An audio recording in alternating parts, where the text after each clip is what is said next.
Hi, and welcome to Finding Your Way Through Therapy, a proud member of the Sightcraft Network.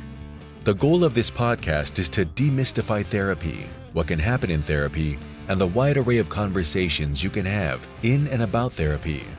Through personal experiences, guests will talk about therapy, their experiences with it, and how psychology and therapy are present in many places in their lives, with lots of authenticity and a touch of humor. Here is your host, Steve Bisson. J'apprécie tellement cette introduction. I really appreciate this introduction. Hi, and welcome to episode 171 of Finding Your Way Through Therapy. If you haven't listened to episode 170, please go back and listen to it. Sarah Waite, who was the accidental paramedic, she also worked dispatch for several years, shared a lot of stories about that, her new endeavors and things like that. So I hope you go back and listen to it.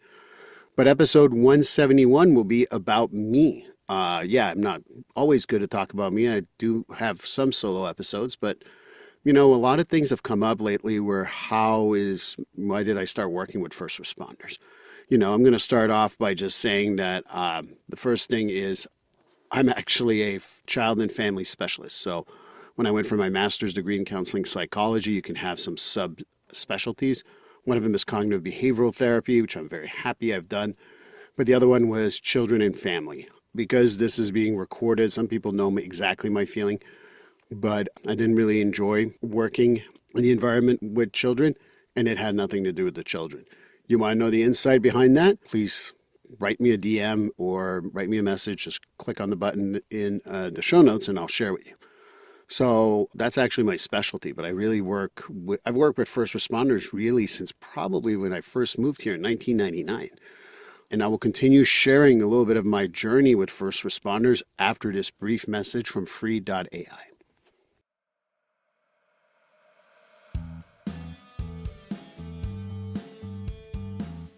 Getfree.ai. Yes, you've heard me talk about it previously in other episodes, but I'm going to talk about it again because Getfree.ai is just a great service. Imagine being able to pay attention to your clients all the time instead of writing notes and making sure that the note's going to sound good and how are you going to write that note and things like that. Getfree.ai liberates you from making sure that you're writing what the client is saying, because it is keeping track of what you're saying and will create after the end of every session a progress note. But it goes above and beyond that. Not only does it create a progress note, it also gives you suggestions for goals, gives you even a mental status if you've asked questions around that, as well as being able to write a letter for your client to know what you talked about. So that's the great thing. It saves me time, it saves me a lot of aggravation, and it just speeds up the progress note process so well. And for $99 a month, I know that's nothing. That's worth my time. That's worth my money. The best part of it too is that if you want to go and put in the code Steve50 when you get the service, at the checkout code is Steve50, you get $50 off your first month. And if you get a whole year, you save a whole 10% for the whole year. So again, Steve50 at checkout for getfree.ai will give you $50 off for the first month. And like I said, get a full year, get 10% off. Get freed from writing notes, get freed from always scribbling while you're talking to a client, and just paying attention to your client so they win out, you win out, everybody wins. And I think that this is the greatest thing. And if you're up to a point where you got to change the treatment plan, well, the goals are generated for you. So getfree.ai, code Steve50 to save $50 on your first month. And welcome back. I'm going to start talking about my experience with first responders. Sometimes, I go to some trainings and they ask me these questions, and I always feel like I'm going to miss something or I'm going to go way too long, because I've worked with first responders probably since 1999. In 1999, I started at a crisis team. I was the triage coordinator because I only had a bachelor's, and I answered phones mostly on the overnight or late night as second shift, or mids, as we sometimes call them. I worked full-time overnight for only about 6 months, but I was on call for a lot of those times, and I was in the office regularly. And when you're talking to someone over the phone who might be suicidal, homicidal, having problems, in general, maybe you're also going to have to contact the police in regards to what they call in Massachusetts a Section 12, taking away a person's right for having those thoughts.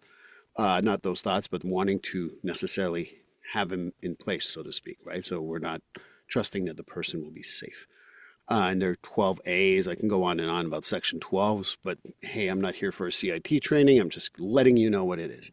So working for the crisis team, even part-time and then full-time for a short while, I learned how to work with the police department regularly, and it was very interesting, and I certainly enjoyed it. You know, they didn't quite know me, but I started recognizing some of the police officers, some of the dispatch when I called there, and as well as the firefighters. Working in a group home also encountered in that town where I worked a lot of the first responders, some of them who saw me do some restraints on the street because of situations. They kind of like looked at me like, oh yeah, that's what's happening. So I got to have some good interactions there. So much so that throughout my career, and I worked at this agency for about 15 years, give or take. I was gone for about a year, but I worked all that time at the crisis team. Eventually, I stopped being triage because I had a master's. So I started doing some direct calls. I worked part-time to full-time there. And at one point, I was going in every Saturday. Depending on the day, it would be 5 to 5, 5 to 3, 7 to 7, a slew of things. And, you know, went to the emergency rooms. And certainly there was a detail there with a police officer. So I got to call, talk to them there. When they would bring in a patient, I would definitely be able to talk to them and see what's going on and why. Sometimes I'd have a heads up because it was our Section 12 that they used at the time. Sometimes I didn't. It was just someone coming in and say, oh, yeah, they're going for a mental health evaluation. So if I had a chance to speak to the firefighters, see how cooperative or not they were, the EMTs, paramedics, or the police, I would always do that. So you got to work and see what they liked and what they didn't like, you know, and I talk about my first responders also in the ER. Working with the nurses there, with the doctors, I've learned how to communicate effectively with them too, because their job is hard too. And no, I'm not saying that because my girlfriend works in an ER as she definitely has been working in ER for several years and now is in charge of a couple of them, but as a nurse. But I think that what I really found is that the nurses also understood what was going on, and sometimes they didn't, and they had questions. Why is a person doing this? Why is a person doing that? So I ended up working with a lot of those guys, explaining things, and you know, I had some I joke around drag out fights with doctors and nurses, and I'm kidding because we didn't. We disagreed sometimes, but it was really good because I had a bunch of great nurses, a great bunch of doctors. When we disagreed, I'd say 99% of the time we were able to work it out and not involve usually the psychiatrist or my supervisor. I eventually was someone who didn't need to go to a supervisor for consultation. I was there for so long, but I still consulted with them because that was helpful and really enjoyed that work and still miss the crisis team sometimes. I don't know if I miss the unpredictability, but I do miss some of that unpredictability.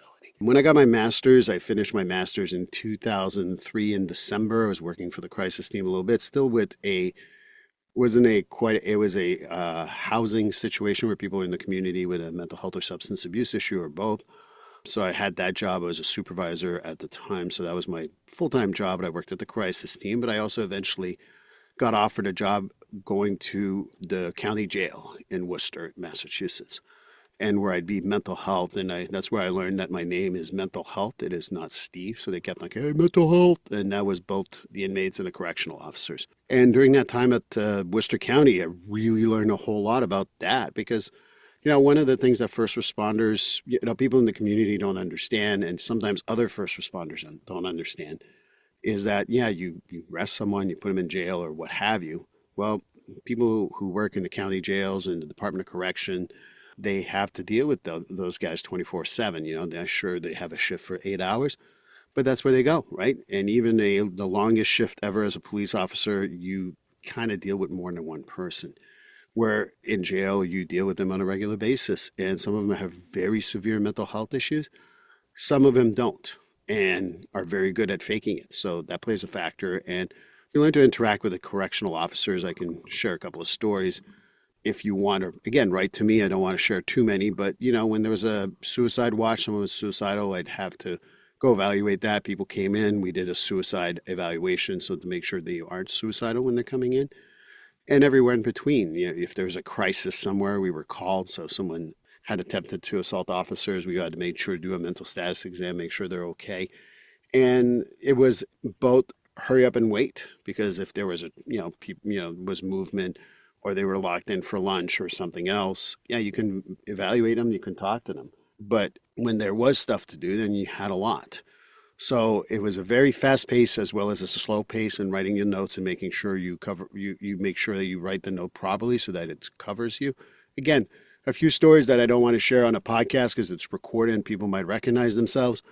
But I've had a few stories from there, and I only worked there for about a year due to a conflict with someone in charge who ended up being fired. I decided to leave in my own will, but they got fired. So I'm going to leave it at that. If you want to know the rest of the story, you know where to reach me. And after that, because I didn't know what to do, I went back to the crisis team because that's always my safety valve. Until they told me, they came over and they said, "Hey, Steve, do you want to work with, we have a great program we're going to start. You'll be a substance abuse coordinator at a parole office." And I'm like, yeah, no fucking way. I don't want to work with people in the first responder world anymore. I got burned. And again, if you want to know that story, I'll share it with you privately. But I said, F no. And fuck no, right? I can say it here. It's my podcast. And they convinced me. And basically what really was fun is that I got to work with a team who treated me, unfortunately, when they had a crisis when I started there in 2005. Right the first day I was there was a crisis going on. And again, if you want to know the story, I can share it with you. I'll save it from you. But basically, they had no mental health evaluation. They had this sheet from the Department of Public Health. It really was useless. They didn't really talk to the inmates in that way either, or the parolees, I should say, when they came out. And there was, they had a plan for their housing, but they necessarily didn't have a plan for their health insurance, where to go for treatment, where the meetings were, how to get to resources in their community, especially for those who may have been going to a group home or treatment program because of XYZ reasons.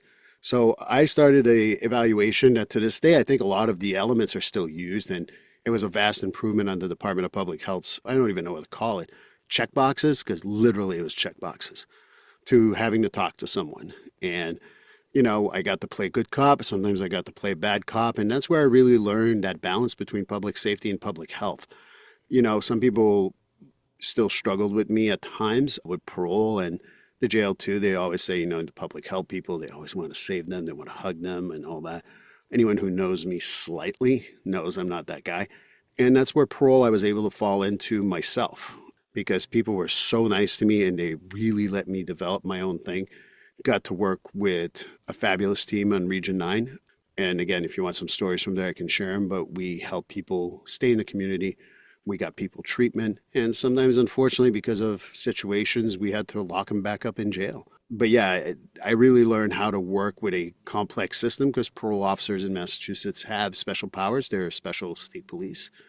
But we also had to work with the local police. We had to have conversations with different things, and I was involved with that, which really led me to an opportunity to work with what was developed by Dr. Sarah Abbott, called the Jail Diversion Program, now called the co-response model in Framingham. And basically, we ride along with the police, go to calls if they're mental health related, not necessarily all the calls, just the mental health related ones. And then we were able to help them either what I call pre-arrest model. So basically, if they needed support to say, no, this person needs mental health support, how are we going to get it to them, and this and that, we'd be able to do that. And sometimes it would be something that was out of our hands because the public safety had to prime, right?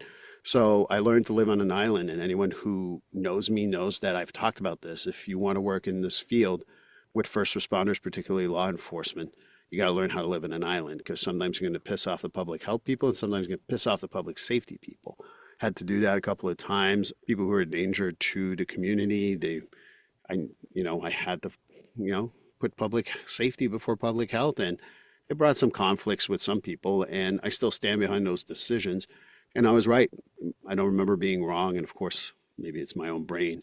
But ultimately, we need to find a way to, sometimes public safety primes, sometimes public health primes. And if you're a therapist who wants to work in this field, understand that you're going to piss off one side or the other sometimes. And you got to be okay with that.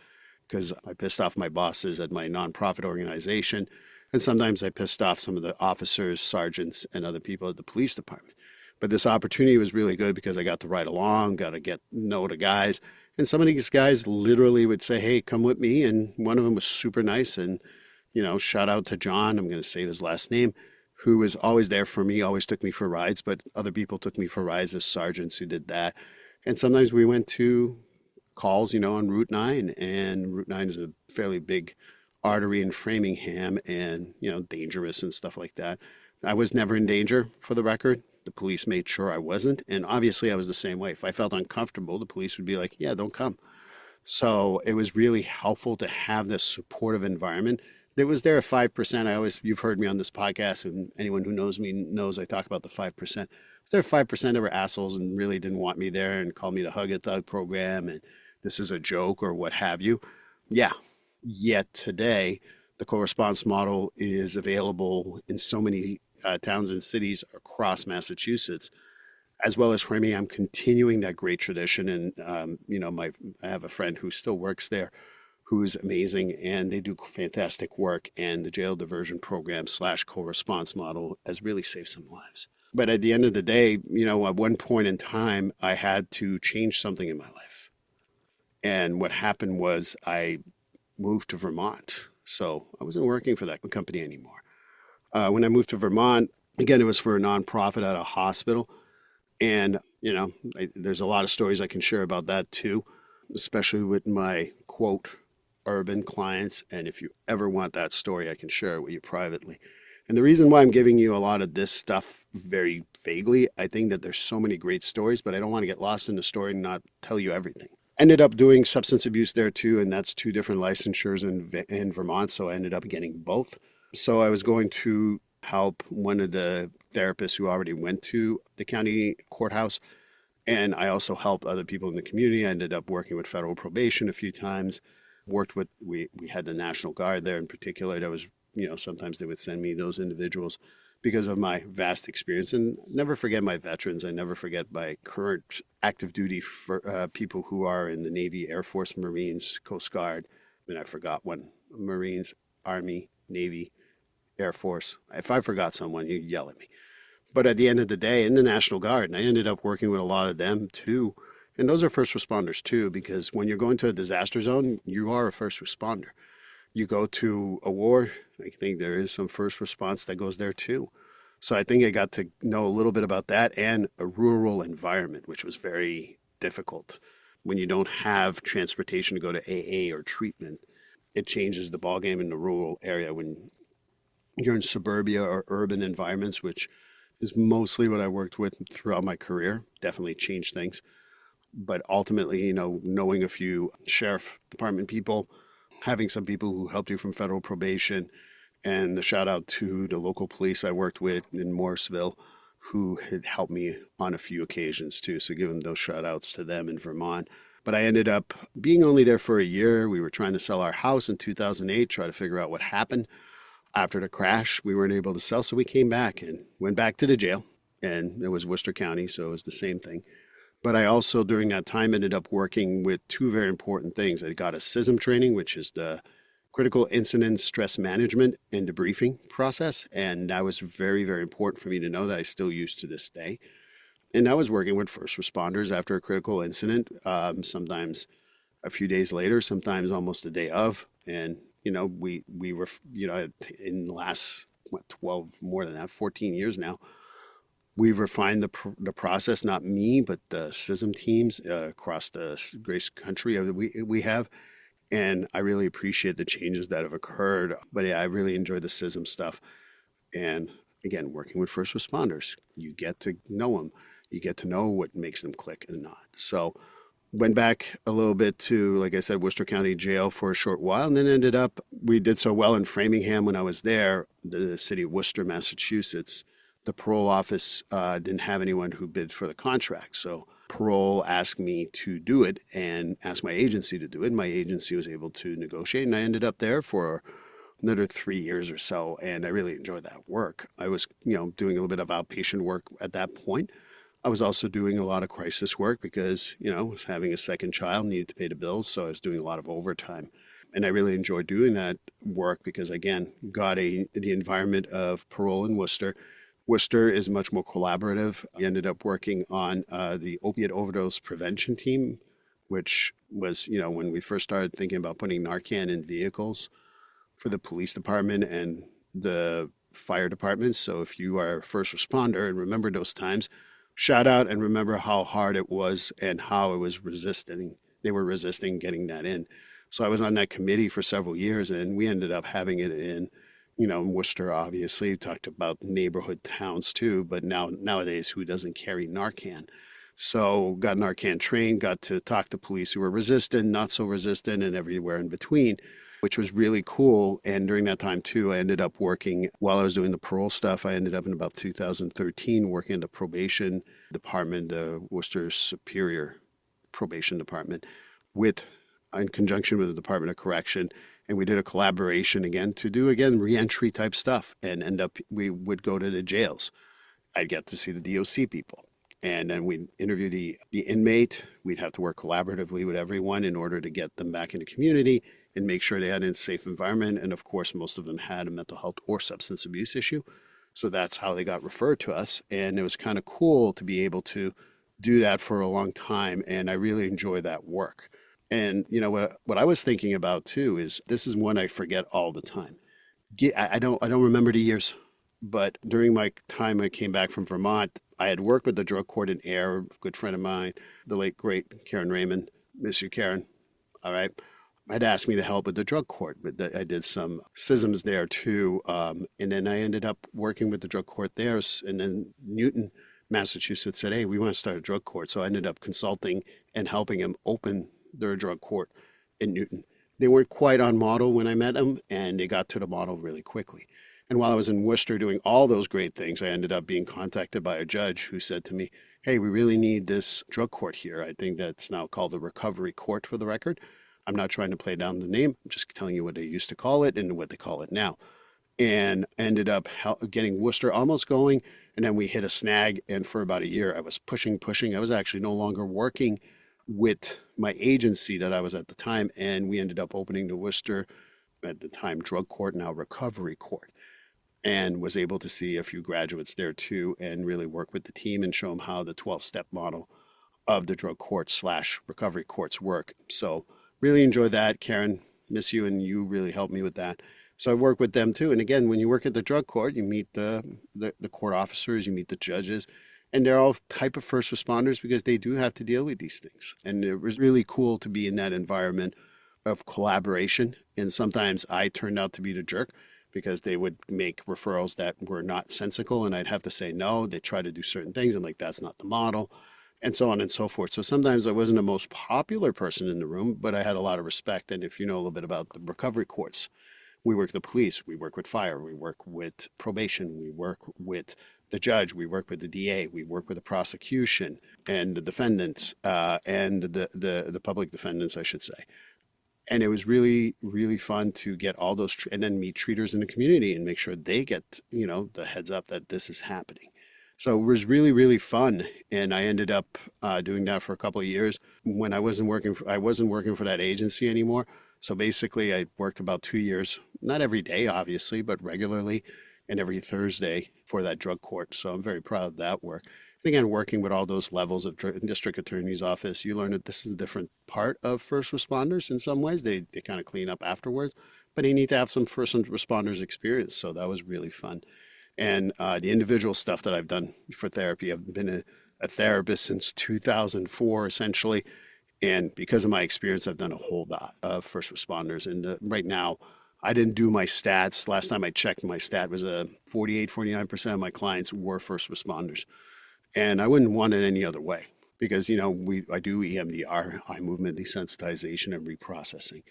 And just giving you a heads up and a spoiler for those of you who are first responders, it's not the end all that be all. You got to do other work. I've done cognitive behavioral therapy, reframing and all that. Building the relationships and making sure the relationships with their family continues was also a big part of it.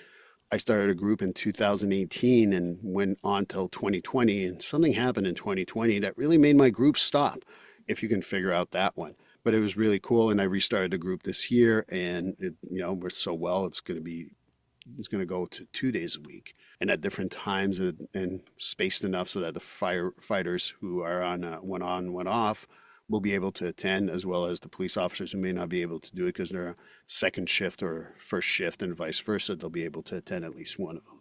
I've also became a CIT training person in 2023 in the Middlesex County in Massachusetts. And I've truly enjoyed that experience too, because you get to talk about mental health, substance abuse, psychopharmaceutical stuff. And I get to do trauma once in a while. My good friend Catherine Branca, don't kill me, Catherine. She's been on the podcast before. She did a great one. I just used her slides and modify it a little bit, but she did a great one too. And then I also sometimes get to do the suicide prevention, which, wasn't a first responder thing, but I was a suicide prevention specialist in the mid 2000s till about the beginning of 2010 or so, roughly, and enjoyed that work too. But I've also sent out surveys with different questions for first responders in particular, and what they want and what they need and the support they need in regards to that. And Catherine really helped me with that too, to create at least a document that we've shared, and a lot of people have raved about it. And I'm currently working on a little goal of mine, and I'm not going to share too much, but it has to do with first responders and education with mental health, and not educating around what we just talked about, but their own mental health. That, mental health is not just trauma, because that's the other part that I find very frustrating. Sometimes people think, oh, first responders, just mental health. Nah, no, there's a lot more to it than that. So hoping to do that. And I'm also looking at post-traumatic growth, when one of my clients who happens to be a first responder talked about, as well as just continuing to develop my skills. But I know this was very long, and I appreciate you listening to me. But at the end of the day, I just wanted to show you that I really loved the work I've done with first responders and would love to continue. And if you have any questions or you want to know those stories, just drop me a line, buy me a coffee. I'll talk to you face to face. But I hope that you enjoyed my journey in the first responder world and why this is so important to me. Well, episode 172 will be with the Mental Men, Return of the Mental Men. You know those guys, Bob, Dennis, Pat, Andy, and Chris, myself, and I'm sure the interview will be great. So hope to see you then.